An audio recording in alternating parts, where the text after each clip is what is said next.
ناظرین آداب، 19 اکتوبر 2023 مطابق 3 ربیع الثانی کے اودھ نامہ وائس ایڈیشن میں آپ کا خیر مقدم ہے۔ آپ سماعت فرمانے جا رہے ہیں اودھ نامہ میں شائع اہم خبروں کے خاص حصے۔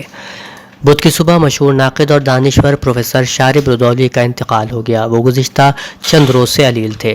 انہیں اپولو اسپتال میں داخل کرایا گیا تھا، جہاں انہوں نے آخری سانس لی۔ پروفیسر شارب رودولی کے جسد خاکی کا غسل اور کفن جامع مسجد میں ہوا اور کثیر تعداد میں موجود لوگوں نے ہردوئی واقع کربلا باز باغ میں مرحوم کو سپرد خاک کیا گیا۔ نماز جنازہ مولانا منظر صادق کی اقتداء میں ادا کی گئی۔ ایصال ثواب کے لیے مجلس صوم جمعہ 20 اکتوبر کو صبح 9 بجے کربلا عباس باغ میں منعقد ہوگی۔ سابق گورنر اتر پردیش رام نائک نے پروفیسر شارب رودولی کے انتقال کی خبر پر گہرے رنج و غم کا اظہار کیا۔ انہوں نے ایک تعزیتی پیغام میں کہا کہ پروفیسر شارب رودولی کو خدا جنت نصیب ہو۔ رام نائک نے کہا کہ لکھنؤ آنے کے بعد مجھے جن چند مایہ ناز شخصیات سے دلی رغبت ہوئی، اس میں سب سے زیادہ عزیز شارب رودولی تھے۔ میرے دل میں اردو کی محبت بڑھانے کی ان کی کامیاب کوشش تھی۔ میں خوش قسمت ہوں کہ میری کتاب چراوتی میں انہوں نے خصوصی دلچسپی دکھائی تھی۔ سابق وزیر اعلیٰ اتر پردیش اور سماج وادی پارٹی کے قومی صدر اکھلیش یادو نے اپنے تعزیتی پیغام میں کہا کہ مشہور شاعر اور مصنف یش بھارتی ایوارڈ سے نوازے گئے شارب رودولی کا انتقال ایک ایسا خلا ہے جو پر نہیں ہو سکتا۔ ان کے دیرینہ دوست ڈاکٹر عمار رضوی نے کہا کہ 1956 سے میرے قریبی دوست اور بھائی شارب رودولی کے انتقال کی خبر میرے لیے انتہائی دکھ کی بات ہے۔ میرا دل تہوبالا ہے اور میرا دل اس حقیقت کو ماننے کو بھی تیار نہیں کہ شارب بھائی میرا یوں ساتھ چھوڑ دیں گے۔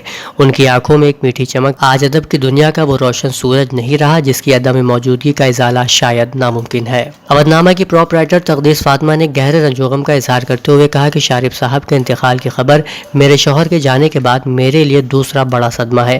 ان کے چلے جانے سے ایسا محسوس ہو رہا ہے جیسے کوئی مشفق سرپرست نے ساتھ چھوڑ دیا۔ ان کے وجود سے ایک سرپرستی کا احساس ہوتا تھا۔ ان سے جب بھی بات ہوتی تو وہ ہمدردی اور محبت کا اظہار کرتے، مجھے ہمت دیتے اور مصیبتوں سے نہ گھبرانے کی تلقین کرتے۔ 8 اکتوبر کو Shamim Nikhat fiction award programme کے بعد جب میں ان سے ملاقات کرنے گھر گئی تو میں اپنے جذبات کو روک نہ سکی، کیونکہ اس گھر میں ہمیشہ اپنے شوہر کے ساتھ جاتی تھی۔ انہوں نے دعائیں دیتے ہوئے مجھ سے کہا تھا کہ اب بچوں اور اودھ نامہ کی ذمہ داری تمہاری ہے، تمہیں ہمت سے کام لینا ہوگا۔ اس کے بعد وہ اسپتال میں ایڈمٹ ہو گئے۔ وہاں بھی جب میں عیادت کے لیے گئی تو انہوں نے کہا تھا کہ وقار صاحب نے فکشن ایوارڈ کے معیار کو بلند کیا تھا اور میں نے اسے قائم رکھا۔ میری دعا ہے کہ آگے بھی یہ پروگرام ایسے ہی اپنی شناخت قائم رکھے۔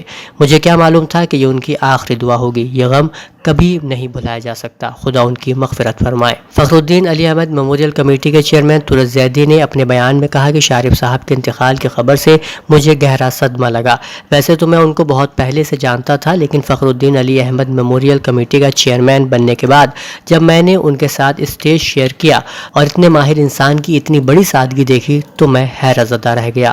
ان حضرات کے علاوہ شہر اور بیرون شہر کی دیگر شخصیات نے بھی اپنے غم و دکھ کا اظہار کیا اور پروفیسر شارب رودولی کو خراج عقیدت پیش کیا۔ نامہ میں شائع مضامین کو مکمل طور پر پڑھنے کے لیے اودھ نامہ کی ویب سائٹ www.avodhnama.com پر وزٹ کریں اور ای پیپر پر کلک کریں۔